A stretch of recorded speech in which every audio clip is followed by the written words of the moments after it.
मी गेलते नदीकडे, मग मला दिसला खेकडा. मग ते LB ब्लॉगमध्ये घेऊ. नमस्कार, मी आहे श्रुती. मी आज आलते मम्मीसोबत नदीवर, कारण की आमच्या घरी दिवाळीचे पाहुणे खूप आलेले होते. मग त्यांचे कपडे लई होते, म्हणून मग मम्मी बोलली चल माझ्यासोबत नदीवर. मग मला बी काय काम होतं म्हणून मम्मीसोबत मी आली नदीवर. तर बघू शकता पाणी कसं खळखळ वाहत होतं मस्त. मग इथं मम्मीने माझ्याकडे दोनं दिलं, तर मग मी इथं दगडावर सुकवायला ठेवून दिलं. मी इथं ये चिल्लर पाटी दिसली, मग ते काय करतात ते जरा बघू जाऊन मग बघितलं तर ते खूप पकडत होते खेकडे. मग इथं एक पकडलेला होता, तिला मग व्हिडिओमध्ये घेऊ का, ती बोलली घे बाई म्हणे. मग व्हिडिओमध्ये घेतला तर तुम्ही बघा कसला होता, तर पाण्याच्या ग्लासमध्ये ठेवलेला होता. आणि इथं एक सुकलेला खेकडा होता, बिचारा पुरा सुकून गेलता. मग इथं याला वाटलं की खूप मोठा खेकडा आहे, म्हणून त्याने त्याच्या बहिणीला दगड उचलायला लावला.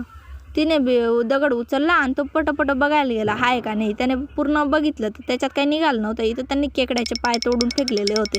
तर मग मी माझ्या पायाला चटका बसलेला होता, म्हणून मग पाण्यात पाय टाकून येऊ म्हणते जरासं. तर बघा छोटा मुलगा बिचारा, त्याची मम्मी दोन दूध होती, कसा बघत होता तो.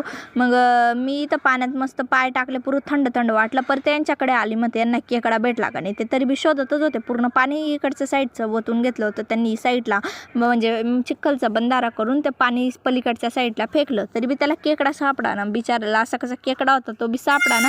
आणि हा शोधत होता LB भेटा ना, तो बी कुठं लपलेला होता अजून बी नाही. तो काय त्यांनी काय पाण्यातच फेकून दिला. मग तोपर्यंत मला लागली भूक. परत मी इकडं आली, चिवडा खाल्ला आणि मग पाणी पिलं. मग मस्त वातावरण होतं. या पोरगा बी तयार होऊन गेलेला होता बिचारा.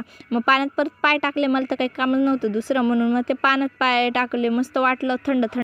ती तिकडे चिल्लर पार्टी खेकडा पकडत होती आणि इकडचे दुसरी चिल्लर पार्टी अजून पाण्यात उड्या मारायला आले. कसले वाहत होते ते पटापट आणि तिथं उड्या मारत होते. तिथं होतं थोडं खोल, मग तरी बी त्यांचा काय जीव घाबरा ना. त्यांना तर सवय होती मस्त पोहायची, म्हणून ते पोहत होते.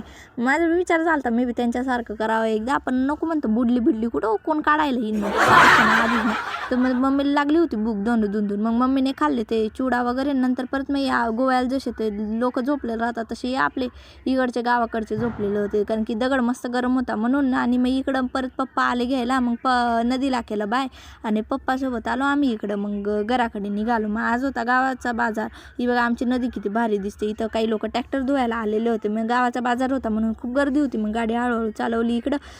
तर मग आजचा व्लॉग इथंच संपवते. लाईक आणि सबस्क्राईब.